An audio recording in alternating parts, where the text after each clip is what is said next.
ये doctor ridge आप start करवा दें।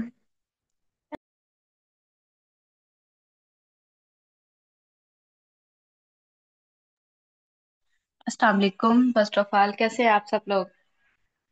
अच्छा, आज का जो हमारी वर्कशॉप है वो है common nutritional deficiency in women across different life stages.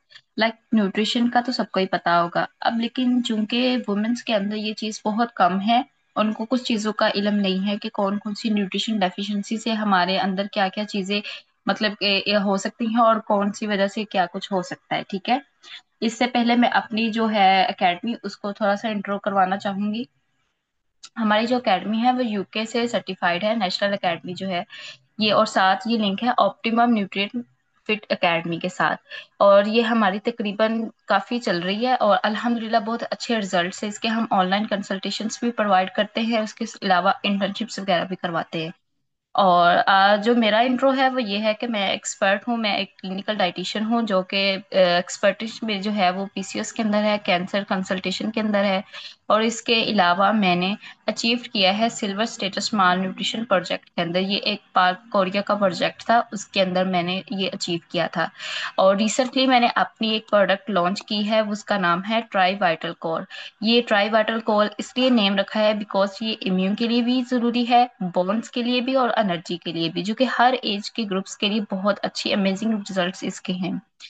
उसके बाद मैं मेंबर हूँ डीएक्सएन और न्यूट्राफिट एकेडमी। डीएक्सएन इज ये भी एक मशरूम है जो कि हर्ब्स और वो की दूसरी सप्लीमेंट्स है, उनकी मैं मेंबर हूँ। उसके बाद मैं वर्क जो रिसेंटली कर रही हूँ वो स्किना हॉस्पिटल, न्यू हॉस्पिटल में कर रही हूँ। इसके बाद जो मेरी बहुत अच्छी दोस्त भी कह ले और मेरी मैम भी कह ले, वो है डॉक्टर सेहत स्कीन, जो कि इस एकेडमी की सीईओ हैं और ये health care professional of optimum Nutrafit academy की हैं। ये ऑर्गेनाइज डिफरेंस करती हैं, वेबिनार्स वगैरह, प्रोग्राम्स वगैरह, कंसल्टेशन भी करवाती हैं। उसके बाद आज चूंकि हमारे जो होस्ट है वो आज हमें ज्वाइन नहीं कर सके थे, इसलिए ये सारा कुछ मुझे खुद करवाना पड़ रहा है। वो उनको थोड़ी सी एक इमरजेंसी थी। और उनका नेम है मोहम्मद अली इमरान, जो कि बहुत ही डेडिकेटेड स्टूडेंट हैं हमारे न्यूट्रिशन के फील्ड के अंदर। और उसके अलावा वो भी हमारे साथ मतलब काफी स्किल्स वगैरह और ये सारा कुछ शेयर करते हैं। अगर आपने अपने होस्ट चाहिए हो या कोई भी चीज़ है, उनकी इन्फॉर्मेशन ये है नीचे, तो आप उससे शेयर कर सकते हैं। उसके बाद हम चलते हैं अपने ग्रुप मेंबर्स के अंदर। हमारा एक वाइड ग्रुप है, हम वॉलंटियर्स के लिए भी काम करते हैं और हमारे गेस्ट स्पीकर्स जो है उन वो भी हैं। ये उनकी लिस्ट है और ये आप देख सकते हैं। नेक्स्ट है हमारा जो आज का टॉपिक है वो है कॉमन न्यूट्रिशन डेफिशिएंसीज। अब मैंने चूंकि ये इंटरनेशनल ब्रांड के ऊपर चल रहा है तो इसलिए मैं इंग्लिश लैंग्वेज के साथ ही चलूंगी, लेकिन ये है कि चूंकि पाकिस्तानी भी है, इंग्लिश के वर्ड्स पे बहुत ज्यादा कमेंट्स में आएंगे और ये नरेशन चेंज भी हो सकती है। और लाइक मैं उर्दू में अगर बोल रही हूँ तो वो इंग्लिश में खुद ब खुद एज इट इज हो जाएंगी। नेक्स्ट हम चलते हैं। हमारा जो गोल है वो क्या है कि हमने अवेयरनेस देनी है न्यूट्रिशन की वुमेन्स के अंदर, कि वो क्यों जरूरी है। अब देखिए, अगर वुमेन न्यूट्रिशन क्यों जरूरी है, वो इसलिए है कि प्रोडक्टिविटी के लिए, मेंटल हेल्थ के लिए, ग्रोथ के लिए, फ्यूचर जनरेशन्स के लिए ये बहुत ज्यादा जरूरी है। अब वुमेन न्यूट्रिशन वो एक वाहिद है जो कि चाइल्ड को भी आगे लेके जाती है, अपने फ्यूचर को भी लेके जाती है, और एक नेशनल वे में या फिर इंटरनेशनल वे में वो बहुत चूंकि अच्छी तरीके से मानी जाती है। लेकिन ये है कि 10 में से 4 जो हैं वो अनीमिया की और एनीमिक की शिकार है। उनमें काफी ज्यादा न्यूट्रिशन डेफिशिएंसीज ऐसी हैं जो कि वुमेन्स को ले डाउन कर रही हैं, और जिसकी वजह से हमारे सोशल, इकोनॉमिकल और दूसरे बायोलॉजिकल फैक्टर्स बहुत ज्यादा इफेक्ट हो रहे हैं। नेक्स्ट हम बात करते हैं। अब न्यूट्रिशन जो है मैटर्स करती है वुमेन एंटरप्राइजेस के लिए, और उसकी एनर्जी बूस्ट के लिए करती है। सेकंड, उसकी इम्यून सिस्टम को मेंटेन रखने के लिए, सपोर्ट करने के लिए। सबसे बड़ी बात जो पाकिस्तान में है, मूड अच्छा होना चाहिए। कुछ और अच्छा हो ना हो, मूड अच्छा हो तो सब कुछ ही अच्छा होता है, तो उसके लिए भी बहुत ज्यादा जरूरी है। अब उसके बाद हम बात करते हैं बायोलॉजिकल फैक्टर ये कैसे इफेक्ट कर सकते हैं। अब बायोलॉजिकल फैक्टर इस लिहाज से है, एडमिनिस्ट्रेशन साइकिल जब चल रहा होता है, प्रेगनेंसी चल रही होती है या फिर इलेक्ट्रिशियंस वगैरह, उनमें काफी ज्यादा ये बायोलॉजिकल इफेक्ट होते हैं। उसके बाद आती है सोशल कल्चरल। अब सोशल कल्चरल के अंदर हमने देखा जाए तो उसमें भी काफी ज्यादा चीजें इस तरीके से आती हैं कि लाइक हमें सोर्सेस नहीं उस तरह से प्रोवाइड होते, लिमिटेड फूड होता है, पेरेंट्स की चॉइस होती है बाज दफा के लिए, अगर घर में पुलाव बनाए तो पुलाव ही खाना चाहिए, फ्रूट्स को तरजीह नहीं देनी। कुछ ऐसे होते हैं जो फ्रूट्स को मतलब चूज करते हैं और कहते हैं नहीं पुलाव नहीं खाना। ये थोड़ी सी ना मतलब हमारे जो साइकी है पाकिस्तान में ये बहुत कॉमन मान जाती है, और खास तौर पे वालद साहब हमारे कह दे या हमारे हस्बैंड जो भी कह दे वो फिर आमीन करनी पड़ती है उस चीज के ऊपर। तो ये काफी इफेक्ट इसलिए भी न्यूट्रिएंट्स जो है ना लेक जो करते हैं वुमेन्स के अंदर वो काफी कर जाते हैं। उसके बाद आ जाता है इकोनॉमिकल। इकोनॉमिकल के अंदर हम देखा जाए पॉवर्टी बहुत ज्यादा है, फूड इनसिक्योरिटी बहुत ज्यादा है। अब जाहिर सी बात, अगर हमें सोर्सेज नहीं है, लो अवेयरनेस है, सबसे बड़ी बात जो है, अगर हमें उस चीज की असेस ही नहीं है तो हम किस तरह उस चीज को लेके चल सकते हैं। ये तीन चार फैक्टर्स है जो कि न्यूट्रिएंट्स डेफिशिएंट का सबब बन सकती हैं। उसके बाद हम बात करते हैं जो कि चूंकि हमारा मेन टॉपिक जो है वो है स्टेज, डिफरेंट स्टेज की विमेन्स के अंदर कौन कौन सी चीजें हैं जिसकी वजह से हम उनको देखेंगे। सबसे पहले आ जाती है एडोलेसेंस। उसमें 10 to 18 ईयर्स की जितनी वुमेन्स है, टीन एज गर्ल कह सकते हैं या फिर गर्ल्स है, वो आती हैं। फिर सेकंड स्टेज जो है वो है रिप्रोडक्टिव एज, जिसमें 19 to 49 ईयर्स की वुमेन्स आ जाती हैं, जो कि उनमें कौन कौन से न्यूट्रिएंट्स की डेफिशिएंट होते हैं और कौन कौन सी रीजंस निकलती हैं जो कि उनकी हेल्थ को खराब करती हैं। तीसरी हमारे पास आ जाती है most important pregnancy and lactation. इनमें मदर को और फीड करवाने वाली मदर्स को काफी ख्याल करना पड़ता है अपनी न्यूट्रिएंट्स इनटेक का और इन सारी चीजों का। ये मैं एक एक करके इनको बताऊंगी कि इनमें कौन कौन से मेजर जो न्यूट्रिएंट्स लेक है वो कौन कौन से हैं। फोर्थ हमारे पास आ जाती है प्री मेनोपॉज और पोस्ट मेनोपॉज। प्री मेनोपॉज और पोस्ट मेनोपॉज हम एक एज पीपल को कह सकते हैं, एज वुमेन्स के अंदर हम इसको लेके जा सकते हैं कि उनमें मतलब एक बच्चे की तो जरूरत होती है लेकिन एक ऑल्डर को भी बहुत ज्यादा न्यूट्रिएंट्स की जरूरत होती है, जो कि अक्सर वो ऑल्डर्स के अंदर न्यूट्रिएंट्स नीड्स जो है वो कम पाई जाती हैं, जिसकी वजह से उनको काफी चीजें जो है वो फेस करनी पड़ती हैं। उसके बाद मैं बात करती चलूं, हमारे जो ओवरऑल न्यूट्रिएंट कैटेगरीज है उसको मैंने डिवाइड किया है जो वुमेन हेल्थ के अंदर इफेक्ट करती हैं। सबसे पहले आ जाता है आयरन। आयरन चूंकि पाकिस्तान में भी देखा जाए, इंटरनेशनली भी देखा जाए, आयरन की कमी हर चीज को है, हर इंसान को है। अगर आयरन की कमी है तो उससे हमारी ना तो मूड अच्छा है, ना हमारी हेल्थ अच्छी है, और सबसे बड़ी बात हमारे बाल भी नहीं अच्छे। लाइक जो जिनको हेयर फॉल ज्यादा हो रहा है ना वो भी इस चीज का काफी शिकार है। उसके बाद आ जाती है कैल्शियम। कैल्शियम के बाद है vitamin D, folate and B12। अब इसमें जो मेजर रोल है ना वुमेन हेल्थ के अंदर, मैं अपने नजदीक मानने जाऊँ तो मुझे जिंक और मैग्नीशियम का लगता है। जिंक इसलिए मैं कह रही हूँ कि अगर आपकी जिंक बिल्कुल माइनर क्वांटिटी में मतलब कि आपकी बॉडी में पाया जाता है, अगर जिंक और मैग्नीशियम आप में प्रॉपर वर्क नहीं कर रहा तो वो ले डाउन कर देते हैं, विटामिन डी की तरफ भी ले जाता है, कमी के शिकार होते हैं, और ओवरऑल उनको कैल्शियम की कमी भी बहुत ज्यादा होती है। फिर हम कहने लग जाते हैं हमें ये मसला था वो मसला, लेकिन हम उसके मेन रूट काज को नहीं पकड़ पाते। उसके बाद आ जाती है आयोडीन और ओमेगा 3 फैटी एसिड। आयोडीन चूंकि आजकल आयोडीन का काफी आपने ट्रेंड भी देखा होगा, और काफी ये इनमें बच्चों को बहुत ज्यादा कमी है आयोडीन की और ओमेगा 3 फैटी एसिड्स की। अब हम बात करते हैं बच्चों की कि सबसे पहले बात हम करेंगे माइक्रो न्यूट्रिएंट डेफिशिएंट्स की। अब चूंकि आयरन की वजह से आप सबको पता है जब आयरन की कमी होती है बॉडी के अंदर, वो एक हमारी नीड है, मोस्ट इम्पोर्टेंट न्यूट्रिएंट है हमारी बॉडी में। जब हमारी आयरन की कमी होगी उससे हम ऑटोमेटिकली जो वेट कैरी करने वाली हैं, बेबी कैरी करने वाली हैं, और वो लो बर्थ की तरफ चले जाती हैं। लाइक जिनमें खून की कमी इतनी ज्यादा हो जाती है तो वो एक बेबी भी कैसे मतलब कैरी कर पाएंगी।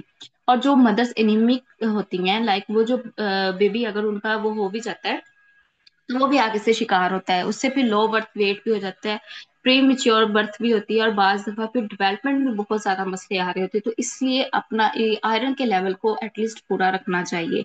अब नेक्स्ट हम बात करते हैं विटामिन ए की। विटामिन ए ऐसा सोर्स है जो कि चिल्ड्रन की हेल्थ के लिए इतना इंपॉर्टेंट है जितना कि आपके लिए पानी। पानी की मिसाल इसलिए मैंने विटामिन ए के साथ दी है क्योंकि आप वो इसके बगैर नहीं रह सकते पानी के। अगर आपको गला खुश है कोई भी चीज है तो आप पानी को एज अ कोल्ड ड्रिंक या फिर कोई भी सोर्स एज अ वाटर की बेस पे ले सकते हैं, जो आपकी ह्यूमन हेल्थ को बहुत ज्यादा सपोर्ट करती है। अब विटामिन ए भी हमारा एक इम्पोर्टेंट न्यूट्रिएंट ऐसा है जो कि अगर बच्चों के अंदर ना हो मौजूद सही से, या फिर उसकी स्टोरेज सही से ना हो, तो वो ग्रेट रिस्क होता है डेथ का और इलनेस का। और अक्सर आपने देखा होगा कि अगर वो बच्चों की पैदाइश भी होती है तो उनकी जो नजर है वो काफी कमजोर होती है, या फिर उनको बहुत ही कम एज में ग्लासेस लग जाती हैं। मेन रीजन यही होती है कि अगर मदर का विटामिन ए लेवल कम है तो उसकी वजह से ऑटोमेटिकली बच्चे का जो विटामिन ए लेवल है वो कम होता है, और ये काफी केसेस में मैंने देखा है। उसके बाद हम बात करते हैं आयोडीन की। आयोडीन का तो आपको पता ही है कि अगर जाहिर सी बात है, आयोडीन जिन मदर्स में नहीं होता, या फिर वो प्रॉपर से वो फूड नहीं ले रही, वो एग्स नहीं ले रही, या फिर कोई भी ऐसे न्यूट्रिएंट्स हैं डेली डाइट के अंदर वो कंज्यूम नहीं कर रही, तो उनसे वो मिसकैरेज के चांसेस ज्यादा होते हैं, और बाज दफा ब्रेन डेवलपमेंट नहीं होती उनकी, या फिर वो ग्रोथ नहीं उनकी हो रही होती, जिसकी वजह से जो मदर्स हैं वो सर्वाइवल नहीं कर पाती, और उनके चिल्ड्रन जो है वो ऑटोमेटिकली कोई ना कोई जहनी मरीज या फिर जहनी वो इस तरह के दबाव में आ जाते हैं, जिसकी वजह से वो बड़ी एज में भी जाके, लाइक टीन एज में भी जाके वो कवर नहीं कर पाते। वो अक्सर आपने सुना होगा कि जो एक पैदाइशी बीमारी है वो कभी भी सही नहीं होती। तो इसलिए मदर्स के, मेरे मुताबिक मदर्स को अपना बहुत ज्यादा ख्याल करना चाहिए, और आयोडीन लेवल्स को लाजमी मेंटेन करना चाहिए जब भी वो फ्यूचर प्लान करे। उसके बाद हम बात करते हैं फोलेट की और अदर विटामिन बी 12 की। फोलेट की डेफिशिएंसी की वजह से मेन काज जो है वो न्यूरल ट्यूब डिफेक्ट्स होते हैं इन्फेंट्स के अंदर। और इसके साथ ही मैं लिंक करती हूँ जिंक को, जिंक भी इसके साथ लाजमी लेना चाहिए, वरना इनसे लो बर्थ वेट की चांसेस ज्यादा होते हैं, और ना बच्चों के मरने के चांस, इन्फेंट्स जो है उनके मोर्टेलिटी के चांसेस काफी बढ़ जाते हैं। तो अगर आप फोलेट की कमी है तो उसकी वजह से भी काफी मसले कंज्यूम हो सकते हैं या मसले होते हैं। उसके बाद मेजर जो है रोल वो विटामिन बी 12 का और बी 6 का है। जब एक डेवलपमेंट चल रही होती है या फिर एक प्रोसेस चल रहा होता है, उसमें अगर आप न्यूट्रिएंट डेफिशिएंट भी होंगे इन चीजों के, जो मैंने आपको बताई फोलेट की और डिफरेंट न्यूट्रिएंट्स जो मैं अभी बात कर रही हूँ, तो एक कैसे एक पूरा साइकिल सरवाइव होगा और कैसे वो उनमें वो डेवलपमेंट आ सकेगी, ये इनके बहुत ज्यादा चांसेस होते हैं कि वो प्री डेथ के अंदर वो चले जाते हैं। उसके बाद मैं बात करूंगी एडोलेसेंस की, जो कि हम अपनी बात कर लें, टीन एज की बात कर लें, काफी गर्ल्स ऐसी हैं उनमें ऐसी है कि ग्रोथ के चांसेस ज्यादा हो रहे होते हैं, क्योंकि चूंकि ग्रोथ जल्दी हो रही होती है तो उनमें न्यूट्रिएंट डिमांड भी ज्यादा होती है। लाइक बच्चे तो थोड़ा बहुत खाते हैं तो वो कंज्यूम कर लेते हैं, लेकिन ज्यादा वो मदर से उनको कंज्यूम करवाना पड़ता है। लेकिन ये है कि जब एक इंसान पुबर्टी के अंदर आता है या फिर वो वैसे होती है, तो गर्ल्स में काफी डिमांड होती है न्यूट्रिएंट नीड्स की, बिकॉज उनके तो एक साइकिल चलना होता है, उसकी वजह से भी काफी उनको वो जरूरत होती है। दूसरा ये कि उनमें वो एक एज में जा रही होती है जिसमें वो उनके बॉडी मास वगैरह और बॉडी फिजिक्स उनकी फिट रहनी होती है। लेकिन हम जैसी लड़कियां क्या चूज करती हैं, जंक फूड चूज करती हैं, और फिर हम कह रही होती है कि नहीं हम मोटी हो रही हैं, हम थोड़ा सा स्किप कर देते हैं मील, हम अपने रूटीन को सेट कर लेंगे। काफी चांसेस ऐसे होते हैं, लेकिन वो अपने रूटीन को सेट नहीं कर पाती, जिसकी वजह से वो फिर किसकी शिकार होती हैं, एनीमिक की शिकार होती हैं, आयोडीन की शिकार हो जाती हैं। और काफी ऐसे हैं न्यूट्रिएंट्स जो मैं आपको आगे बताऊंगी, उनमें काफी शिकार वो हो जाती हैं, जिसकी वजह से उनकी हेल्थ प्रॉपर नहीं चल पाती। सबसे बात की जाए तो नेशनल न्यूट्रिशन सर्वे के मुताबिक 2018 में ये पाया गया था कि पाकिस्तान में 46% जो है गर्ल्स वो अनीमिक हैं, वो आयरन की कमी शिकार हैं, जिसकी वजह से वो उनके मेन काज क्या था जो देखा गया, वो तो एक था ब्लड लॉस। वो हम एक साइकिल में बात कर सकते हैं किसी हद तक, लेकिन मेजर जो रोल था वो था पुअर डाइटरी इंटेक। आए दिन अगर हम फास्ट फूड खा रहे हैं, आए दिन अगर हम कुछ ना कोई चीज बाहर का खा रहे हैं या कुछ भी कर रहे हैं, तो वो हम जब न्यूट्रिएंट प्रॉपर नहीं लेंगे, हम एग्स नहीं लेंगे, मिल्स नहीं लेंगे, या फिर वो कोई ऐसी सब्जियां ही नहीं हमें खानी पसंद, तो फिर उससे क्या होगा, आहिस्ता आहिस्ता हमारा जो आयरन लेवल है वो कम होता रहता है, और जिसकी वजह से अक्सर लड़कियां यंग एज में कह रही हैं हम बेहोश हो रही हैं, मुझे सांस नहीं आ रहा, मेरी टांगों में दर्द हो रही है, मेरे पेट में है, मेरे ये है, मेरे वो इशू, वो इसी वजह से सारे काज होते हैं। और उसकी प्रिवेंशन के लिए भी मैंने मेंशन किया, अगर आप हेल्दी फूड ऑप्शन चूज करोगे, लाइक जिस तरह मीट हो गया, लेंटिल्स होगी, स्पिनिश होगी, और इस तरह के फूड्स अगर आप करोगे तो काफी अच्छे रिजल्ट्स मिलते हैं आपको, और आप इसको अर्ली ही एज में अगर आपको अवेयरनेस मिल जाए तो आप आयरन का लेवल अपना ऑटोमेटिकली सेट कर सकते हो। उसके बाद हम बात करते हैं कैल्शियम और विटामिन डी की। अब चूंकि ये हम जितना हम कह लें कि आउटडोर्स को या हम नहीं जाते, या फिर हम घर में रहना ज्यादा पसंद करते हैं, मोबाइल को ही ज्यादा यूज करते हैं, या हमारी जनरेशन ही आजकल ऐसी है कि वो सैड रहना पसंद करती है, वो दुखी रहना पसंद करती है, वो कहती है बस मैं अकेला रहूं और कोई ना मेरे साथ हो।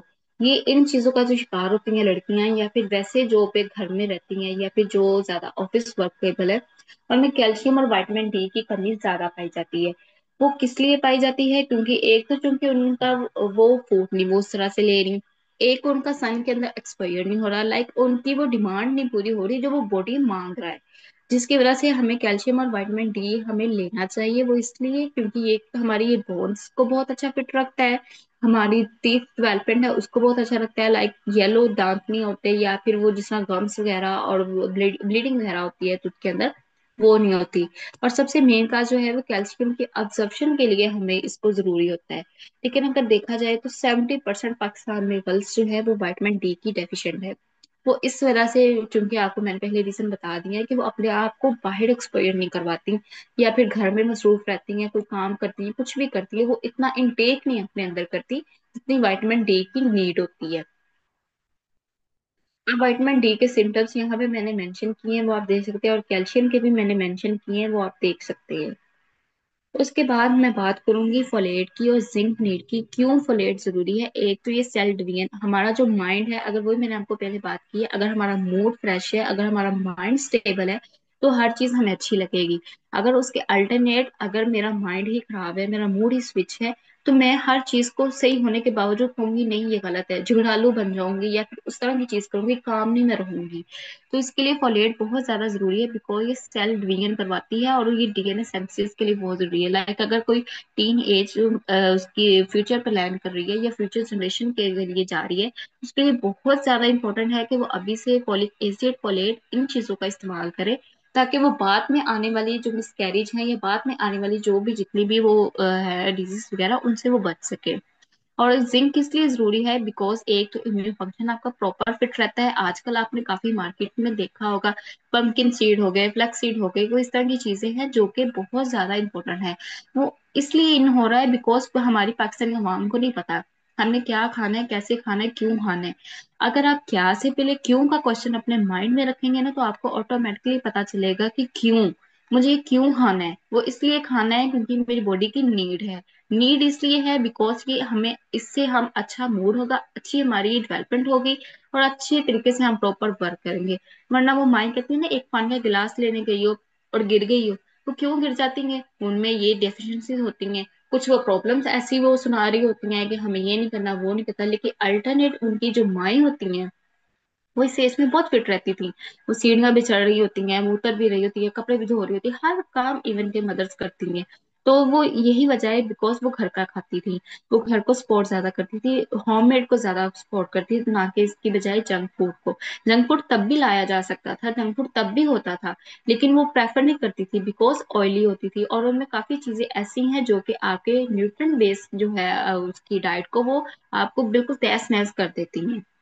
और ना यहाँ पे मैंने सोर्सेज भी मेंशन किए हैं, जैसे कि लिग्यूम्स हो गया, होल ग्रेन्स हो गए, सीड्स का मैं बता चुकी हूँ, ग्रीन वेजिटेबल्स, इन चीजों से भी आप जिंक और प्लेट की अपनी कमी को पूरा कर सकते हैं।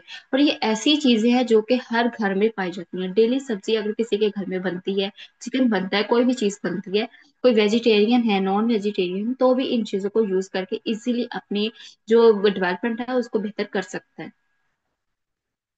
उसके बाद कुछ हेल्दी ऑप्शंस मैंने यहाँ पे मेंशन किए हैं, लाइक बैलेंस डाइट होनी चाहिए जिसमें आपका एक पोर्शन आयरन का, कैल्शियम का और प्रोटीन का लाजमी हो।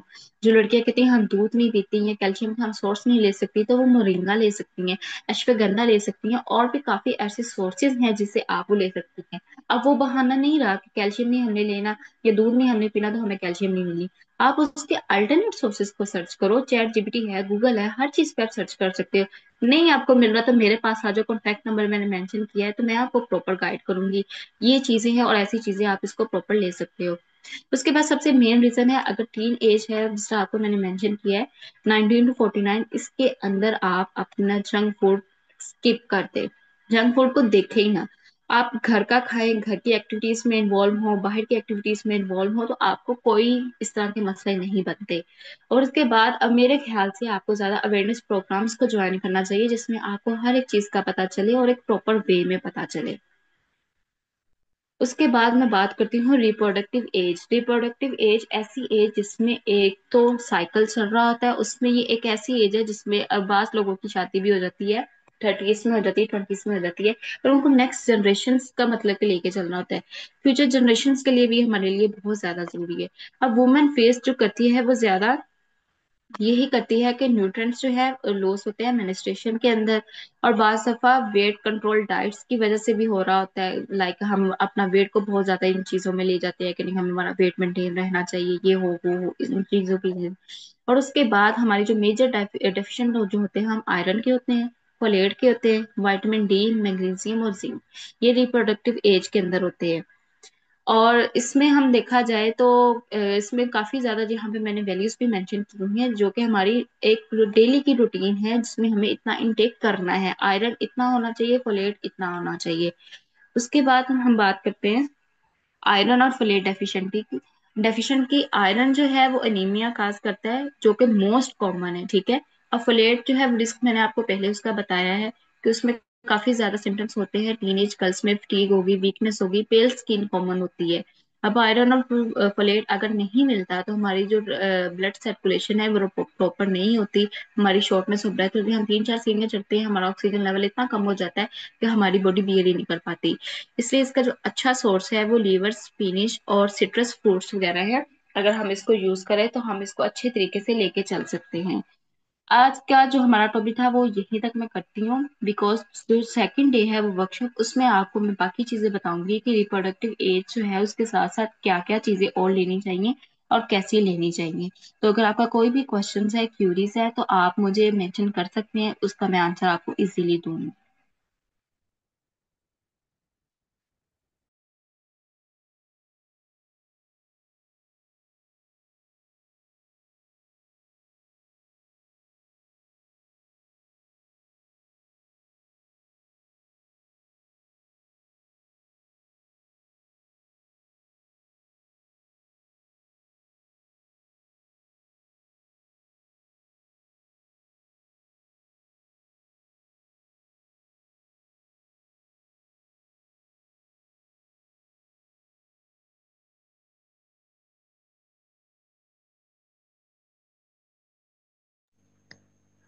जी थैंक्स अलॉट डॉक्टर अरीज। यहाँ तक किसी का कोई क्वेश्चन है तो कर लें, अभी 4 मिनट्स रहते हैं। तो बाकी का इंशाल्लाह हम लोग कल ऑन सेम टाइम जो है वो डिस्कस कर लेंगे। जी डॉक्टर अरीज, आप मुझे बताइएगा अपने क्लिनिकल एक्सपीरियंस में कोई आपने केस ऐसा देखा हो जिसमें बहुत ज़्यादा डेफिशिएंसी हो आयरन की या विटामिन डी की, तो ट्रीट किया हो आपने, तो कितना टाइम लगता है मैक्सिमम फिर भी डेफिशिएंसीज को ओवरकम होने में? ये वेरी कर रहा है हर पर्सन में। हाँ जी, ये बिल्कुल बात सही है। मैंने ये ना केस दिखा था जिनाह के अंदर, लाइक मैंने जिनाह हॉस्पिटल से वो मेरी तरफ शिफ्ट हुआ था। और उनमें कैल्शियम और विटामिन डी की इतनी ज्यादा कमी थी कि बेचारी वो लड़की सही से चल नहीं पा रही थी, और ऊपर से उसका एक बेबी था। अब वो इतनी मुश्किल में थी, उनको मतलब ये सारा जो सिचुएशन है तकरीबन 2 to 3 मंथ्स लगे थे उसको ओवरकम करने के लिए। और ये वेरी करता है आपके मेटाबॉलिज्म के ऊपर, आपके लाइफस्टाइल के ऊपर और आपकी हेल्थ के ऊपर, कि आप किस कैटेगरी में फॉल कर रहे हो और कैसे कितने चांसेस होते हैं, कितनी जल्दी आप उसको रिकवर कर पाते हो। तो अल्हम्दुलिल्लाह काफी केसेस ऐसे थे जिनको मैंने बहुत अच्छे तरीके से डील किया और बहुत अच्छे तरीके से उनको ओवरकम किया। और आज वो अल्हम्दुलिल्लाह हेल्दी हैं और हर चीज को मेंटेन कर रही हैं।